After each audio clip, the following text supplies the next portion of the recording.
زینب کی مجبوری کی شادی اور درد بھری کہانی۔ زینب ایک غریب گھرانے سے تعلق رکھتی تھی جس نے بچپن سے ہی سخت حالات دیکھے تھے۔ غربت اور مشکلات نے اسے وقت سے پہلے سمجھدار بنا دیا تھا، مگر دل کے اندر اس کے بھی کچھ خواب تھے جو وہ کبھی ظاہر نہیں کرتی تھی۔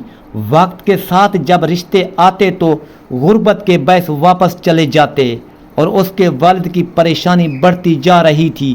ایک دن اچانک ایسا رشتہ آیا جس نے سب کو حیران کر دیا۔ ایک امیر مگر جسمانی طور پر معذور لڑکے کا رشتہ۔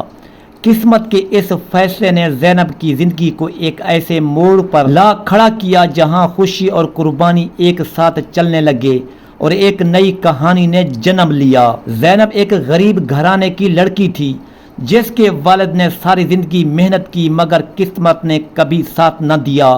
گھر میں غربت اس حد تک تھی کہ اکثر دن ایسے گزرتے جب چولہا بھی مشکل سے جلتا تھا۔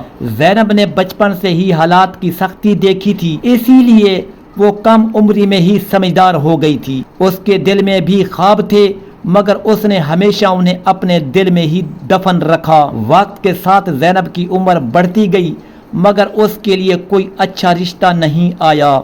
لوگ آتے تو غربت دیکھ کر انکار کر دیتے۔ والد کے چہرے پر بڑھتی ہوئی فکر کی لکیریں زینب سے دیکھی نہیں جاتی۔ وہ جانتی تھی کہ اس کے باپ کے پاس اب زیادہ وقت اور ہمت باقی نہیں رہی۔ ایک دن اچانک ایک رشتہ آیا جو سب کے لیے حیران کن تھا۔ وہ ایک امیر گھرانے کا لڑکا تعلیم یافتہ، شریف اور باوقار تھا مگر وہ ٹانگوں سے معذور تھا، ویل چیئر پر زندگی گزار رہا تھا۔ اس کے والد کافی عرصے سے فالج کے باعث بستر پر تھے۔ گھر میں دولت کی کوئی کمی نہیں تھی مگر سکون اور خوشی کا فقدان صاف نظر آتا تھا۔ زینب کے والد نے بہت سوچ سمجھ کر فیصلہ کیا، ان کے پاس اور کوئی راستہ نہیں تھا۔ انہوں نے زینب سے کہا، بیٹی میں جانتا ہوں یہ آسان فیصلہ نہیں مگر وہ لوگ اچھے ہیں، تمہیں کبھی تکلیف نہیں دیں گے۔ زینب نے خاموشی سے اپنے آنسو چھپائے اور سر جھکا دیا کیونکہ وہ اپنے والد کے بوجھ کو ہلکا کرنا چاہتی تھی۔ چند دنوں بعد زینب کی شادی سادگی سے ہو گئی۔ وہ ایک ایسے گھر میں آئی جہاں ہر چیز موجود تھی مگر دلوں میں ایک عجیب سی خاموشی تھی۔ اس کا شوہر حارث نرم مزاج اور سمجھدار انسان تھا۔ وہ زینب سے عزت اور نرمی سے بات کرتا تھا۔ ایک فاصلہ ہمیشہ ان کے درمیان موجود رہتا تھا، ایک ایسا فاصلہ جو زینب محسوس تو کرتی تھی مگر اس پر کبھی سوال نہیں کرتی تھی۔ گھر میں اس کا سب سے بڑا امتحان اس کے سسر تھے جو 5 سال سے بستر پر پڑے تھے۔ زینب نے بغیر کسی شکایت کے ان کی خدمت شروع کر دی۔ وہ صبح سے رات تک ان کی دیکھ بھال کرتی، ان کی دوائیں دیتی، کھانا کھلاتی اور ان کے پاس بیٹھ کر ان سے باتیں کرتی۔ آہستہ آہستہ اس کی خدمت کا اثر نظر آنے لگا، گھر کا ماحول بدلنے لگا اور سسر کی حالت میں بھی بہتری آنے لگی۔ حارث اکثر زینب کو خاموشی سے دیکھتا رہتا تھا۔ اسے یقین نہیں آتا تھا کہ ایک اجنبی لڑکی اس کے گھر کو اتنی محبت سے اپنا سکتی ہے۔ وہ زینب کی عزت کرتا تھا، اس کی ہر ضرورت کا خیال رکھتا تھا مگر وہ جانتا تھا کہ وہ زینب کو وہ زندگی نہیں دے سکتا جس کی وہ حقدار ہے۔ وقت گزرتا گیا، 1 سال، 2 سال، پھر 4 سال مگر زینب کی گود خالی رہی اور ہر رات خاموشی سے آنسو بہاتی اور اپنے رب سے دعا کرتی کہ اس کی زندگی میں بھی مکمل خوشی آ جائے۔ مگر حقیقت یہ تھی کہ اس کی ازواجی زندگی ادھوری تھی۔ وہ ایک ایسی خاموش تکلیف تھی جس کا ذکر وہ کسی سے نہیں کر سکتی تھی۔ ایک دن جب وہ چھت پر اکیلی بیٹھی تھی تو اس کی نظر سامنے گاؤں کے ایک نوجوان پر پڑی جو کسی کام سے وہاں آیا تھا اور اس کی آنکھوں میں زندگی تھی، اس کے انداز میں سادگی تھی۔ زینب نے فوراً نظریں جھکا لی مگر دل میں ایک عجیب سی ہلچل پیدا ہو گئی۔ وہ ہلچل جیسے وہ سمجھنا نہیں چاہتی تھی۔ اسے نہیں معلوم تھا کہ یہ ایک نظر اس کی زندگی کو ایسے موڑ پر لے جائے گی جہاں سے واپسی ممکن نہیں ہوگی۔ وقت اپنی رفتار سے گزرتا رہا مگر زینب کے دل کی خاموشی اب آہستہ آہستہ ایک بوجھ بننے لگی تھی۔ وہ اپنے فرائض پوری ایمانداری سے نبھا رہی تھی، سسر کی خدمت میں کوئی کمی نہیں چھوڑتی تھی اور حارث کی عزت بھی پہلے سے زیادہ کرتی تھی، مگر دل کے اندر ایک خالی پن تھا جو ہر گزرتے دن کے ساتھ بڑھتا جا رہا تھا۔ وہ رات کو جب تنہائی میں ہوتی تو اپنے ہی سوالوں میں گھر جاتی کہ کیا یہی زندگی ہے؟ کیا اس کی خواہشات ہمیشہ کے لیے دب کر رہ جائے گی؟ ایک دوپہر زینب حسب معمول چھت پر کپڑے سکھانے گئی تو سامنے والے گھر کی دیوار کے پاس وہی نوجوان کھڑا تھا جسے اس نے کچھ دن پہلے دیکھا تھا۔ اس نے نظریں اٹھا کر زینب کو دیکھا اور ہلکی سی مسکراہٹ دی۔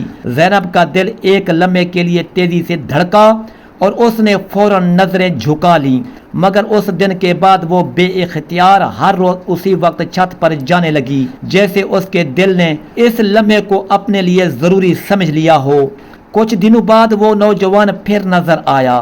اس بار اس نے آہستہ سے کہا، میرا نام احسن ہے، میں یہاں کام کے سلسلے میں آتا ہوں۔ زینب نے کچھ نہ کہا مگر اس کی خاموشی میں بھی ایک عجیب سی اجازت تھی۔ احسن نے محسوس کیا کہ وہ لڑکی بولتی کم ہے مگر اس کی آنکھیں بہت کچھ کہتی ہیں۔ اس دن کے بعد دونوں کے درمیان خاموشی کا ایک رشتہ بن گیا جو لفظوں کے بغیر بھی محسوس ہونے لگا۔ رفتہ رفتہ یہ خاموشی چھوٹی چھوٹی باتوں میں بدل گئی۔ احسن کبھی دور سے حال پوچھ لیتا، کبھی کوئی ہلکی سی بات کر دیتا اور زینب بس مختصر جواب دے دیتی، مگر اس کے دل میں ایک نئی کیفیت جنم لے چکی تھی، وہ کیفیت جو اسے خود سے بھی ڈرنے پر مجبور کر رہی تھی۔ وہ جانتی تھی کہ وہ ایک شادی شدہ عورت ہے اور یہ راستہ درست نہیں، مگر اس کے جذبات اب اس کے قابو میں نہیں رہے تھے۔ گھر کے اندر وہ پہلے کی طرح ہی ذمہ دار بیوی اور بہو تھی، مگر دل کے اندر ایک دوسرا جہاں آباد ہو چکا تھا۔ وہ جب حارث کے سامنے ہوتی تو اس احساس جرم ہوتا۔ حارث اس پر مکمل اعتماد کرتا تھا اور یہی اعتماد زینب کو اندر ہی اندر توڑنے لگا تھا۔ وہ کئی بار خود سے وعدہ کرتی کہ اب وہ چھت پر نہیں جائے گی، اب وہ احسن سے بات نہیں کرے گی، مگر اگلے ہی دن اس کے قدم بے اختیار اسی طرف اٹھ جاتے۔ ایک شام احسن نے اس سے کہا کہ تم بہت خاموش رہتی ہو، تمہاری آنکھوں میں بہت درد ہے۔ زینب نے پہلی بار اس کی طرف دیکھا اور ایسا سے کہا، کچھ درد ایسے ہوتے ہیں جو بیان نہیں کیے جا سکتے۔ احسن اس کی بات سن کر خاموش ہو گیا، مگر اس کے دل میں زینب کے لیے ایک نرم گوشہ پیدا ہو چکا تھا۔ اسی دن کے بعد ان کی باتیں بڑھنے لگیں۔ وہ اب صرف اجنبی نہیں رہے تھے بلکہ ایک دوسرے کے دکھ سکھ سمجھنے لگے تھے۔ زینب کو پہلی بار محسوس ہوا کہ کوئی ہے جو اسے سمجھتا ہے، جو اس کے دل کی آواز سن سکتا ہے، اور یہی احساس اس کے دل کے لیے سب سے بڑی کمزوری بن گیا۔ وقت کے ساتھ یہ تعلق اور گہرا ہوتا گیا اور ایک دن ایسا آیا جب زینب نے خود کو اس حد تک کمزور محسوس کیا کہ وہ اپنے جذبات کے آگے ہار گئی۔ وہ جانتی تھی کہ وہ غلط کر رہی ہے، مگر اس لمحے اس کے دل نے اس کی عقل کو شکست دے دی اور اس نے وہ قدم اٹھا لیا جس کے بعد واپسی کا راستہ ہمیشہ کے لیے بند ہو جاتا ہے۔ اس رات کے بعد زینب کی دنیا بدل گئی۔ وہ باہر سے وہی تھی مگر اندر سے ٹوٹ چکی تھی۔ اس کے دل میں خوف بھی تھا، پچھتاوا بھی تھا اور ایک انجانا سا بوجھ بھی جو ہر گزرتے دن کے ساتھ بڑھتا جا رہا تھا۔ اور پھر کچھ ہی ہفتوں بعد اسے احساس ہوا کہ اس کی زندگی میں ایک ایسا راز شامل ہو چکا ہے جسے چھپانا بہت مشکل ہے۔ زینب کی زندگی اب دو حصوں میں بٹ چکی تھی، ایک وہ جو سب کے سامنے تھی جہاں وہ ایک فرما بردار بیوی اور خدمت گزار بہو تھی، اور دوسرا وہ جو اس کے دل کے اندر تھا جہاں ایک ایسا راز پل رہا تھا جس نے اس کی نیندیں چھین لی تھیں۔ وہ ہر لمحہ خوف میں جینے لگی تھی۔ اس کے چہرے کی مسکراہٹ اب مصنوعی ہو چکی تھی اور آنکھوں کے نیچے ہلکے اس کے بے خوابی کی گواہی دیتے تھے، مگر گھر میں کوئی بھی اس کے اندر چلنے والے طوفان کو محسوس نہیں کر پا رہا تھا۔ کچھ ہفتے گزرنے کے بعد زینب کو اپنے جسم میں تبدیلی محسوس ہونے لگی۔ پہلے اس نے اسے نظر انداز کیا، مگر جب کمزوری اور متلی بڑھنے لگی تو اس کا دل زور زور سے دھڑکنے لگا۔ وہ جانتی تھی کہ یہ کیا ہو گیا، مگر وہ اس حقیقت کو ماننے کے لیے تیار نہیں تھی۔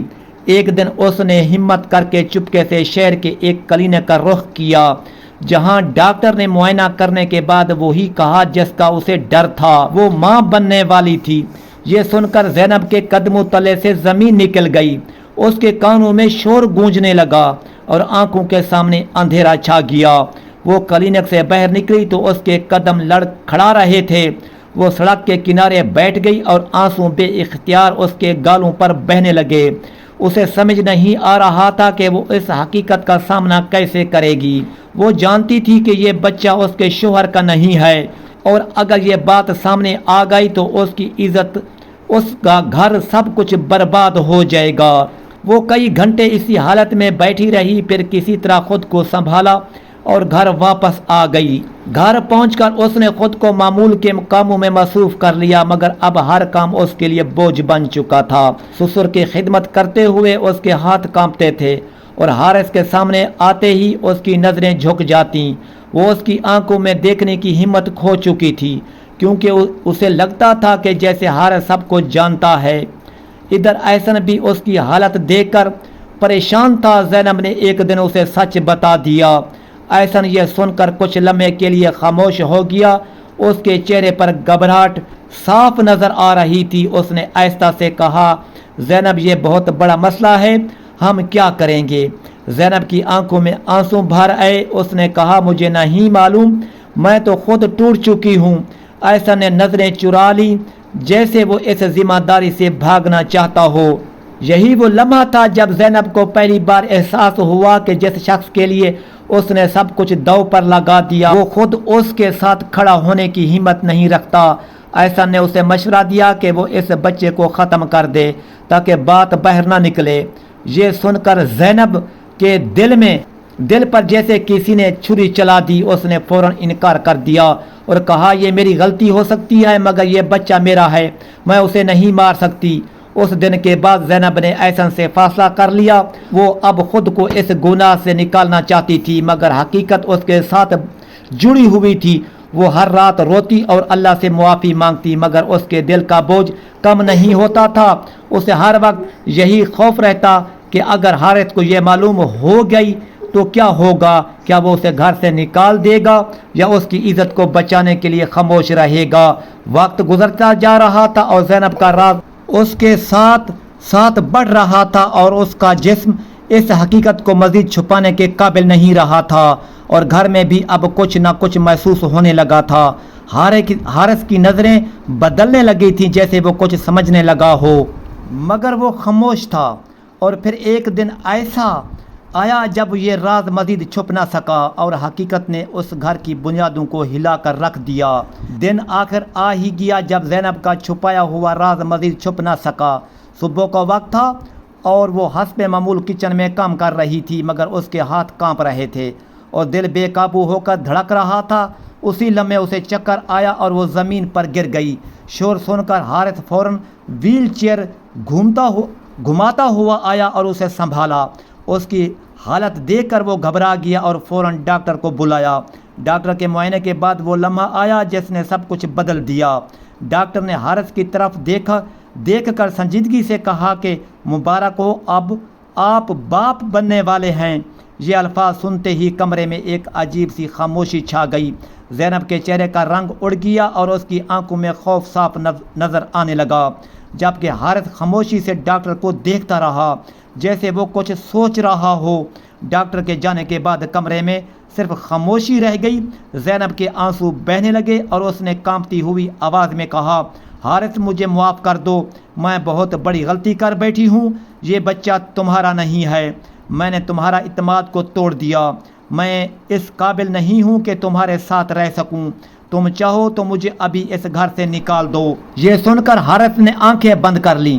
اس کے چہرے پر درد تھا مگر غصہ نہیں تھا۔ کچھ لمحے گزرے اور پھر اس نے آہستہ سے کہا، زینب میں سب جانتا تھا۔ یہ سن کر زینب حیران رہ گئی۔ اس نے روتے ہوئے پوچھا، تم جانتے تھے پھر بھی خاموش کیوں رہے؟ حارث نے گہری سانس لی اور کہا، کیونکہ میں تمہیں کھونا نہیں چاہتا تھا۔ میں جانتا تھا کہ تم ایک مشکل زندگی گزار رہی ہو اور میں تمہیں وہ خوشی نہیں دے سکا جس کی تم حقدار تھی۔ زینب یہ سن کر ٹوٹ گئی۔ وہ زمین پر بیٹھ کر رونے لگی اور بار بار معافی مانگنے لگی، مگر حارث نے اس کا ہاتھ پکڑا اور کہا بس کرو، زینب جو ہو گیا وہ بدل نہیں سکتا، مگر ہم یہ فیصلہ کر سکتے ہیں کہ آگے کیسے جینا ہے۔ اس کی آنکھوں میں آنسو تھے مگر لہجہ مضبوط تھا۔ اس نے کہا یہ بچہ اس دنیا میں آئے گا اور میں اسے اپنا نام دوں گا، کیونکہ اس کی کوئی غلطی نہیں ہے۔ اگر میں تمہیں سزا دوں گا تو یہ بچہ بھی سزا بھگتے گا، اور میں اتنا خود غرض نہیں ہوں۔ زینب نے حیرت اور شرمندگی کے ساتھ اس کی طرف دیکھا۔ اسے یقین نہیں آ رہا تھا کہ ایک انسان اتنا بڑا دل بھی رکھ سکتا ہے۔